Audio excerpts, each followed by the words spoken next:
My mission is to help make our food system healthier, more sustainable and ethical. In a market where consumers are making more informed decisions about the food they buy, I believe that food businesses catering to these needs will be the most successful. I'm Michael Fox, CEO and co-founder of shiitake mushroom company Fable Food. For years, I've been obsessed with our food system.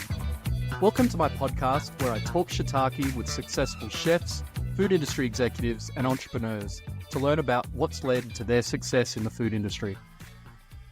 In this episode, I talk shiitake with Cindy Flores. Cindy runs her own taqueria in Redfern, Sydney called Tacos Muchachos, and we met when she was head of culinary at the incredibly successful 200-door Mexican chain Guzman y Gomez, where we worked together to introduce our pulled shiitake mushrooms as a protein onto the menu there.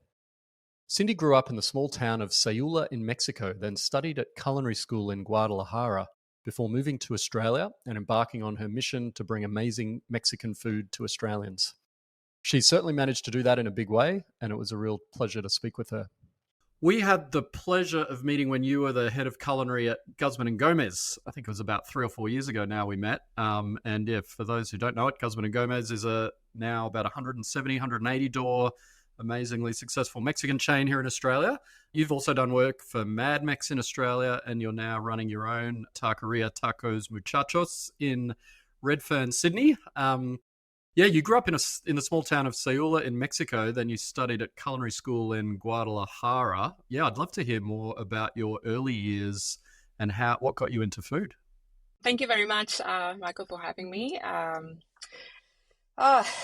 little bit more about myself. What got me into food, as a good Mexican, I would say what got me into food is the good food that I grew up with around me and family always. It's so something that is so centric around our culture. It's the way we show love, is the way we share with people, is the way you get people together, is the way you comfort others. It's the way you go through life making relationships through food in Mexico. And that was always a big thing in my house. And I think the more I got into it, the more funded I got to the idea to becoming a professional in that sector. That's so interesting about the culture in Mexico is so centered around food. How have you found, because you've lived in Australia for a while now, how have you found that sort of food culture and approach to food in Australia compared with how it is in Mexico? I found a lot of similar traits between both cultures, to be honest. And it's one of the first things that it sort of made me fall in love with the Australian culture. When I moved here, I obviously had that idea of I'm moving to a westernized world, that idea that I had from the US and a little bit of probably England. But when I arrived to Australia, I realized Australians are a bit more, as I say it, laid back. Also, as I would see it about 12, 13 years ago, for me, it was like, these guys are Latinos, but they just like speak English and wear tongues, It's very, very similar the way people relate to food, to party, to friends, to family, to getting together. So yeah, it was just, I don't know, it felt comfortable. It felt like home since day one.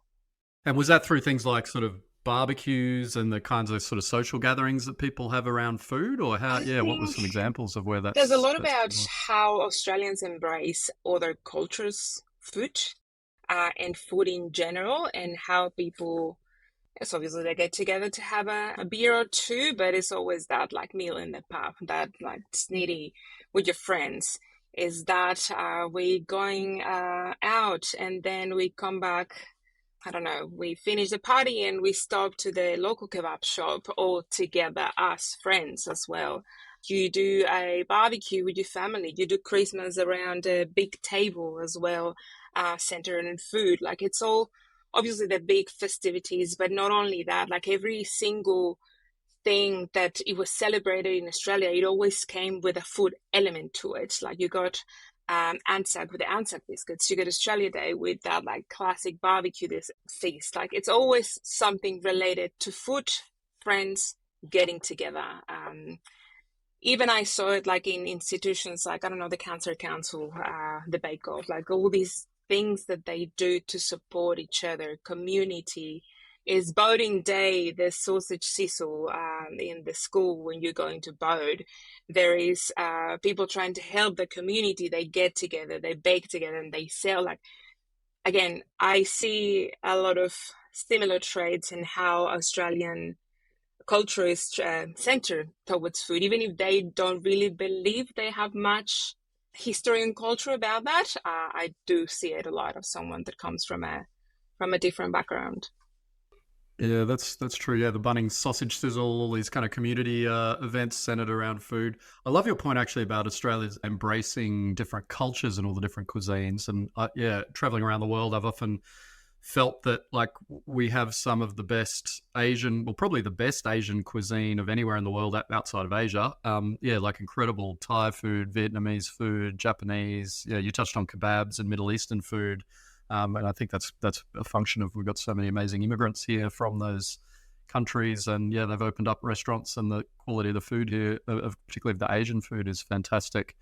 How have you found coming from Mexico and 12 or 13 years ago in Australia in particular? How did you find the Mexican sort of cuisine here in Australia back then, and how has that maybe evolved a little bit in the last 12 To or your 13 point, years? saying that you find some of the best Asian cuisine in Australia because you like see people opening restaurants here and utilizing Australian produce and ingredients. I found some of the best food, I dare say, in the world. You can find it in Australia for two big reasons. The quality of the ingredients, obviously, the quality of the Australian produce in general, and not just the produce, like the farm animals, the variety of very specific ingredients that you can find due to all that migration as well. That attached to the fact that you get a lot of first generation owners, restaurant owners running the show in restaurants, or the second generations that understand Australian market and have their own family recipes brought from their homeland, putting it together with the quality of the ingredients in here, just get a result absolutely amazing. And I think that's something that I saw about Mexican food. Yes, it has been an absolute journey, I'm not gonna lie, because it's not just what the idea of Mexican food was 12 years ago, 10 years ago, still to this day, but to what it has evolved to now. I've seen along my time in here, so many people putting Mexican food together using now traditional ingredients, traditional recipes, I would say, in the last couple of years, with the beautiful result because of that reason. But at the same time, I've seen the evolution of although business in retail, don't say any brands, although Mexican, being the leading idea of what Mexican food is about, to even Mexican brands like showing up now in retail, or local brands created by Mexicans who migrated a few years back, trying to do the real deal, doing it now. With that said, I must say it again, one of the things that I absolutely loved when I moved to Australia was to realize that taco night is a thing. Like, people have Mexican for dinner at home. Like, whatever idea of Mexican it is, like, I don't care. The fact that you, like, Australians embrace it and carry it and do it and, like, put their own spin and just, like, celebrate it as much as, like, well, taco night for Mexicans is every night. But I just loved it. I just loved it that it was, like, part of their, like, basically, so you get lasagna Monday, you get taco Tuesday or Friday, depending on your, like, how busy your mom is on the week. And then you get your, like, your Australian staples along the week. But tacos was, like, up in front. I love it. I think probably every Australian is laughing along with you. I'm just thinking back to, when I was a kid, mum making tacos with, the very Australianized, westernized retail brands, and exactly, putting carrots in a taco and all sorts of things that I clearly know now are very not what you would traditionally put in a Mexican taco, but just like an Australian version of it. Yeah, we love taking something crispy and stuffing things into it. So yeah, why not a taco? Perfect. But yeah, I've certainly seen, and I remember actually eating out like when I was at university. Like there weren't that many Mexican options in Brisbane. There was Montezuma's. Was I don't know if you've I ever eaten love at a like the Montezuma's. misspelling of the names, like for so many Yeah. brands and so many restaurants from back in the days, like Montezuma's and like all these like this is how I hear it, this is how my restaurant is going to be named. So yeah, I've heard about Montezuma's. And looking back at the cuisine, like it was very reliant on melted cheese, and yeah, there's all sorts of things that maybe not so. And the flavor profiles very different to what you've got in Tacos Muchachos these days, and yeah, there's sort of much more authentic Mexican. But I mean, there were restaurants like that did really well back then. Like I think there was a desire from Australians for Mexican food, but there just weren't that many great options around. But I've really seen that evolve in the last, I think particularly in the last 12 or 13 years. Yeah, I think it started with lots of little independent Mexican restaurants, and then yeah, Guzman and Gomez and Mad Mex starting at sort of similar times, maybe 15 or so years ago, and now particularly Guzman and Gomez having expanded out into a hugely successful chain. Yeah, is that you've seen a similar journey in your 12 or 13 years here, how that's shifted? I'll tell you, like, I've actually feel like a part of, I read a book about Australian food history that I absolutely loved it. Like the whole journey of how everything has been introduced to Australians along the years in the last, like the certain timeline that it marks in there. When I arrived 12 years ago, 12, 13 years ago, I arrived to the actual, the oldest survival Mexican restaurant opened. So they've been open in Wollongong for about 60 to 65 years now. It must be because I think when I moved, it was like 50 years open. It has been like passed and bought by other people, but they kept some of the recipes like to the core to what they interpretation of Mexican was, and they still offer some of the items that they used to be base 10 years ago and 50 years ago. Apparently, like there was this recipe, and okay, bit of Cindy's history. When I moved here, so part of the idea was to make this restaurant more Mexican. So it was that Mexican idea of Mexican, Australian Mexican or Osmex. And the concept was for me to come and put that Mexicanity into it.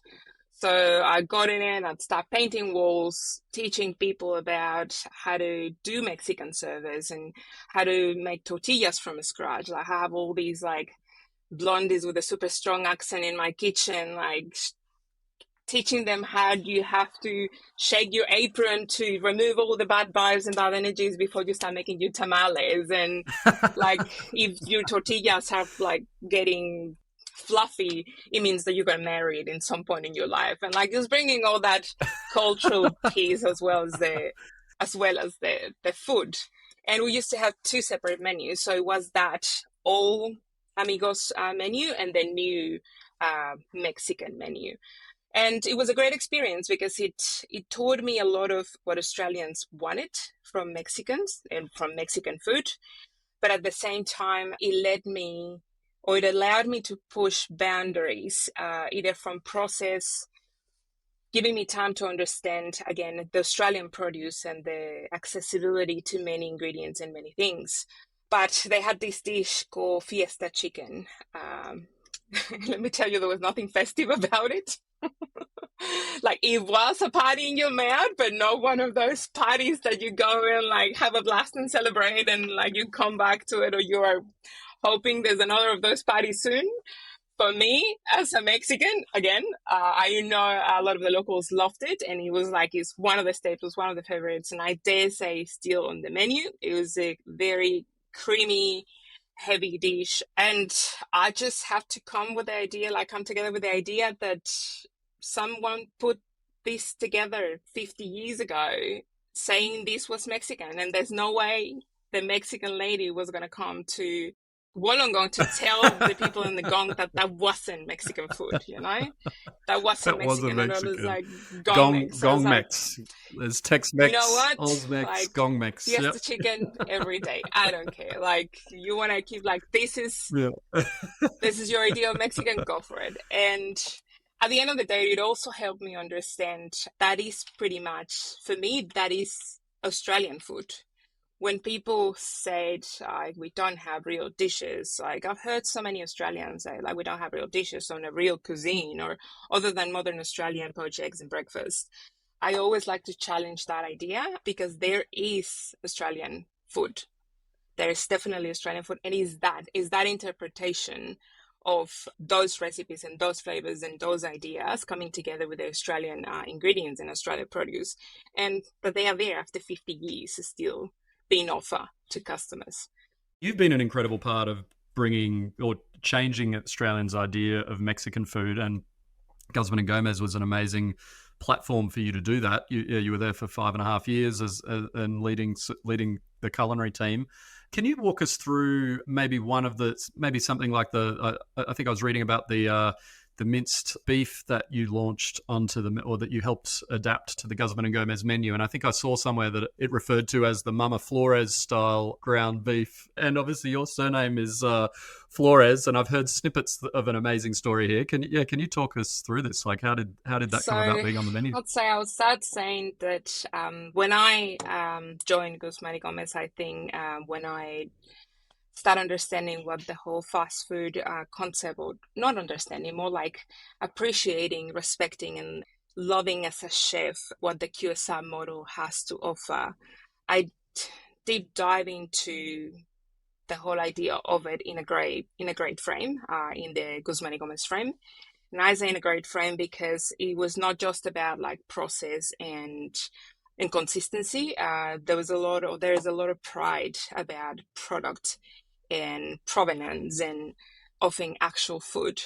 And as someone that respects as a chef a lot that part, it was a great place to start diving into. And the whole Mama Flores thing came out like as one of my ethos when I joined fast food was I want to bring Mexico to Australians. And I think that was also my goal when I left home. Like, I want to go out there and share what is great about my country. You know, there's just so much negativity, like you see it at the moment on the news with all the things that happen. Like, I want to bring those great things about Mexico to Australia, far away, but share it with them. And on my 5.5 years in there, like, I continue pursuing the idea of bringing actual flavors, like what I'm homesick every day for, what I miss when I want to go out eating. And Mama Flores was one of those things. When I got the brief about we want to introduce ground beef into the brand, what can we do? I was like, I absolutely and completely refuse to do that all del Mexico sort of flavor profile and like idea of Mexican. Like, we need to make it more hearty. We need to make it more, I don't know, like delivering a flavor profile that, yes, is going to remind you to something that you are used to it and it's comfort for you, but at the same time, I just want to bring it home. So I say to Steven, why don't we, like, I'm just going to put together like my mom's Mexican picadillo recipe. Like, that's, if you ask me what's the best ground beef that you ever had, I'll say my mom's picadillo ground beef. So put the recipe together, we adapted, we flew my mom in so she could actually approve or not approve if it was close enough. Close enough to what she That's would. amazing. So flew her out from Mexico to yes, approve the dish. I got the thumbs up from great. Mama Flores, and she actually became part of like face of the campaign for when we did the launch. It's a funny story. Even she tells it over there, like it's because we saw the ads and things coming up in social media and like friends and family in Mexico. So your mom is famous in Australia? I was like, in GYG Australia, like she's a celebrity, but How was that experience for her? Like all of the, yeah, bringing you up with amazing food and then actually getting flown out to Australia by the company that you work for to be the face of a recipe. That's incredible. The first thing that she said to me when I tried to start explaining what was going to happen, she was like, "So what did I do?" And it's like, "Well, you raised me with amazing food my whole life. Like you and my dad and my aunties and everyone around me always like fed me well. So that's going to pay it off for this point, and you are coming to Australia to prove my point." And she was like, "You know what? To support you, your career, your dreams, whatever you're doing, like I'll go wherever I need to go." And yeah, she jumped on the plane and she joined the whole thing, and it was funny like doing the whole like shooting the video and doing the campaign. It was for her. She's not a very, let's say, comfortable person in front of cameras. She used to always be the mom with the camera, like behind the camera and things like Yeah, that.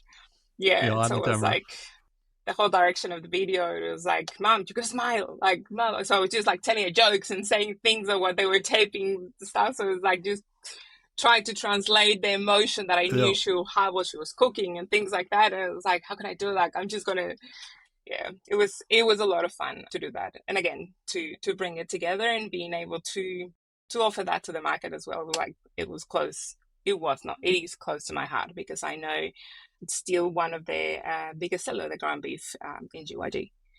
Going back to your points about the like the different spices and the, yeah, sort of sourcing products in Australia, how have you found that for Mexican food? Because I know there's like so many different chilies and different spices and flavor profiles across different parts of Mexico. How have you found, particularly at the scale of a GYG, like sourcing the right spices and chilies and ingredients? Is that been difficult, easy? What's that been like? It's again, I think it's been part of that 10-year, 12-year journey. Getting to know what I can find in here, getting to know what I can bring to here, and getting to know what someone else has brought before that it will do the job. I think there's this three lines for me in product development in regards to the Mexican flavor profile. There's so many crossover ingredients thanks to like all the migration that has happened across the years, across the whole world.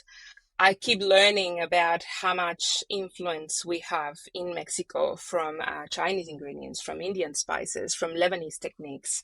And I keep learning that by being in a country with first hand knowledge.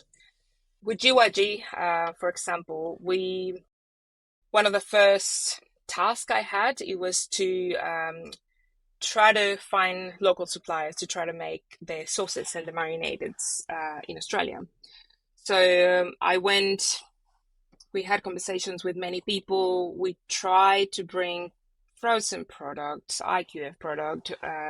We tried to even grow. There was someone growing some of the fresh produce in far north Queensland to try to put together those flavors.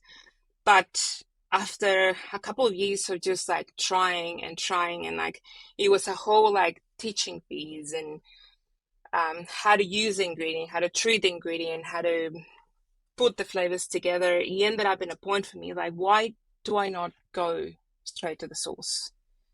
I mean, if I want to bring Mexico to Australians, why do I not literally bring Mexico to Australians? So, met with one of the big companies in Mexico that they do like sauces and marinades, and they do not do that for many people. And I was just like dead set in the idea that like someone else, like someone in Mexico with enough controls and with enough knowledge about the whole thing will be able to help. Like we'll be able to believe in this brand. We're growing, we're doing amazing things, and they bought it. They bought it. They met Steven as well, and he saw like he just talked about like the whole thing, where you was heading, and we ended up developing all the sauces and all the marinades back in Mexico. So utilizing ingredients and Mexican knowledge and ship it to Australia. And I know for a fact it hasn't been an easy journey because obviously like bringing containers and containers of sauce but that is what it gives you the result that you get when you get on the plate, you know, like all the care and effort that goes into sourcing what we need to source, like do the research for what can we get locally, what can we get from around, what can we put together with the people in here, and like how far would you go to actually put in a plate what you are proud of and what you want to offer to the market. And I think that's a lot of what we did in our time, like in GYG. Like how far would you go? Like there's no limits with how far you can go. Like we used to say it even as a joke all the time, like it's ready when it's ready. Like the product is ready when it's ready. So yeah, I think it's something I liked doing as a chef, and even like in Tacos Muchachos, we do it now. I have a kitchen full of Mexicans and service full of Mexicans, and that's how we go. Like, what are we gonna do today? What are we gonna put together for a special, or what are we gonna do for next week? And it's always, what do they crave, and how can we make it happen? Even if it's a much more smaller business, we still try to keep the same mentality and the same ethos. Yeah, that's great. Well, you did a great job in GYG because the sauces are delicious. I eat their. My kids crave it all the time. And I do too. We eat there at least once a week. So yeah, well done on creating all of those amazing flavors. When you're putting something new together, what's the sort of process within a chain like GYG? How do you present it to others on the team? And I think I remember you telling me a story about when you first took Fable to the team within GYG and the cook up that you did. Yeah, talk us through that. I like the whole thing about like surprise and delight, and like I would, like in my time in GYG, I used to develop like 10 things at the same time. 5 were on the pipeline, and the other 5 were things that I was just working with suppliers or putting together or getting together the idea or the concept to present. But I've always liked in the places I work to either bring something I bake or something like, let's make Taco Tuesday happen, or let's, I don't know, just eat together something and just put it on the table. So people wouldn't know if I was doing it for the purpose of testing the market or for the purpose of let's just eat together and have a good time. And when I presented Fable, we went into a full journey of finding plant-based alternatives. I tried every single thing around, and I got myself into a lot of upset stomachs, like trying all the fake like mock meats and all those meat alternatives, and again, nothing really sit well with what Guzman y Gomez was doing. And I didn't like Stephen released a strong release to the press about like mock meats and all of that, because it's just something that we wouldn't think about it. But when I try Fable, that is like when I met you and then I tried the product, I saw something completely different. I saw actual food, like an actual ingredient that you can call out. It's coming directly from the earth, and it's like it just goes through a very interesting process to become what it is. And then it's not trying to be something that is not, it's just doing its best the way it comes. That's how I saw it. So I put together this mushroom birria, and then I serve it to, I used to start making tacos and just calling everyone. Say, hey, like, come have some tacos. We have some like fresh salsa and coriander and onion in the kitchen. just have a bite, like just a quick traditional street food sort of taco.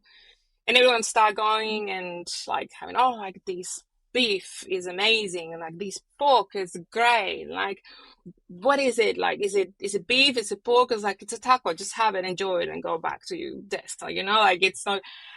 I was trying not to make much fuss about it. I just want people to eat it, have a positive opinion about it, and then talk about it. So then Stephen came out. I wasn't expecting to present to Stephen then. And the kids were there, and they came out and tried it, and like, oh, like this, we've been working in this pork or this beef. I don't even remember what the commentary was exactly, but He started eating it, and the kids ate it as well, and like people was happy with it. And when he finished eating, This is yeah, Stephen Mark's kids are eating yeah. it there with him. So Yep, when they yep, started yep. trying to The figure out founder of the what it business, Chip. was, I said, well, this is mushroom. Like this is mushroom, and this is actually a product that we could introduce into the brand, and the rest is history. I mean, as you know, it went like a long way to come together as a product in GYG. And yeah, that's how I like to do development. And like I'm currently working in developing a new QSR concept besides Tacos Muchachos, not Mexican, I must say. I learned a thing or two about fast food, and I actually really like the whole process. And again, with the same sort of ethos of real food. And I'm doing things the same way, like I'm learning what the aim of the concept is, and just like trying to put ideas together in a sneaky way. And then, yeah, they just come together and they come and try it. And it's like, yeah, like this is amazing. It's like, well, what's coming in the menu? Like it's part of what we're actually selling. Like it's not just a surprise and delight kind of thing. But yeah, I believe that blind gives you better feedback. People can get bias of the ideas that they have, or the ideas that were raised with, or the ideas that of what they read in social media, whatever it is. So blind, it's always better. We find that that's so interesting you say that, because we find that a lot too. Like people have people have quite strong preconceptions around mushrooms. A lot of people love mushrooms. There's about 10% of people like hate mushrooms, and most people sit in the sort of 7, 8, 9 out of 10. They really like mushrooms. But yeah, we exactly like you did. We find when people try the product and don't know that it's mushrooms, they immediately jump to beef or pork, and they don't come with all the preconceived ideas of mushrooms. They usually don't even taste mushrooms in there. Yeah, we've had even butchers try the product in a curry and think it's lamb or beef. At the end, it's all cultural as well. Like one of the things I remember like the most, or one of my most fondest memories of when I was a child, it was like my dad taking me to the like carnitas places, or like the places where they do the whole pork, like in a confit preparation back in Mexico. And he'll always like encourage me to like pick the ugliest things that I could find in the like with the butcher, and then like and try it. I was like, I'll give it a go. And he was like, well, you're eating this part of the animal, you're eating but after I actually ate it and enjoy it, I will have the information. And I think that also, I don't know, that's like fully engraved in the back of my brain, that sometimes what you don't know what you don't know. And if you don't know, ignorance is bliss, as they say. Like, if you don't know, you can enjoy things more than when you have a predisposition or an idea to things. And yeah, I think that's how I like to approach product development. And then I tried your shiitake tacos at Tacos Muchachos for the first time last week, and it was amazing. So yeah, thank you for doing a great job again with our product all over again. Walk me through, developing for a QSR chain like Guzman y Gomez that's scaled at 170, 180 restaurants and growing rapidly, versus starting a completely new restaurant and just a single venue. Like, what's different about the development process, how you develop the product, how you cook the product in the kitchens, and then sourcing? Like, I imagine sourcing, you can't go to Mexico and talk to one of the huge Mexican sauce chains and develop something with them. You've got to do it in a completely different way. So yeah, talk us through what's different about the two experiences. Two big differences about it, obviously scale, size, and buying power. But it's also like decision making, like in one, I have the power to say yes at any moment in time to what I want to offer to the customer. In the other one, is not my vision, is not my dream. Like, I'm pushing someone else's vision and someone else's dream forward. So it's a big difference how I approach it and how quick it can come to market as well. There's many things, like when you work for a big chain or when you work for a big company like this, you gotta you got to keep on mind so many factors that just the food. Obviously, you want to be able to source things responsibly. You want to be able to, for things to make sense costly as well. Like I'm not going to go to Mexico for every single thing because I know it's expensive to bring things on a boat.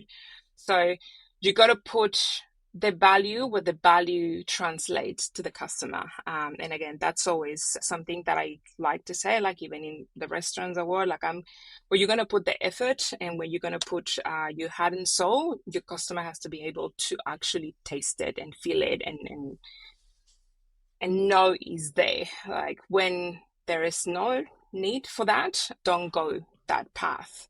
Because again, you got to be able to make sure there's enough supply of the product. You're not affecting the environment when you do it. You are actually putting something together that is going to be doable or replicate, like they're going to be able to replicate it in many kitchens around Australia or around the world. I used to say this all the time to Stephen, like, let me work, let me do the hard yards with the supplier. Like, let me be the chef that does the, like, goes with them and works with them. And we are like, until we are happy with a product for the people in the stores just to receive like real good food. And then with a couple of steps, 1, 2, 3, 4, 5, whatever it is, put it together the best way possible for our customers. When you are working in a small environment, like a kitchen, like in Tacos Muchachos, I don't take 100% ownership of the menu. And that's also how I like working with my teams in restaurants, like I say, in general. And I think that's also something that I learned about working big corporations is like, I like my people to have input because my opinion and my palate is as important as theirs. And at the end of the day, I have this theory that we like you can be eating that mushroom taco, that mushroom birria taco that we have in Tacos Muchachos, and it's going to taste completely different for you that it's going to taste for me, because we both have been brought up in a very different environment with very different food. And to you is going to give you some feelings and sensations, but for me it's going to be a very different experience. So I think when you put that together in a kitchen as well, like letting other people have input into the menu, into the food, you can have a wider reach of positive experiences, as is if it's only one chef calling the shots or one single opinion calling the shots. So again, some days I put together the product and we put it on the menu. Sometimes I just drop the seed and let it grow. And sometimes I literally just like let them like come to me with something like, and I love it because sometimes they don't even let me know. They just like, we just need pricing for these, and the deal is like, great. Like, I don't even need to try it. Like, I just know and trust. And I know you, like, if you're putting it on the menu or there's something you want to offer, it's because you're proud of it and you're happy with it. So knock yourself out and go for it. I think that's also why we embrace the whole Tacos Muchachos name, because it's not just about me, like, it's about all of them. Are you open to talking about your new QSR concept? That's incredibly exciting. I Or is that can still under talk a little wraps? bit since we are actually opening next week the pilot store in Ah, Sayula. Yeah. amazing. So it's Lebanese concept. I'm not going to say name yet. Like I said, there's a lot of similarities between Mexican Lebanese food, like many cultures in Mexican food, but the use of ingredients.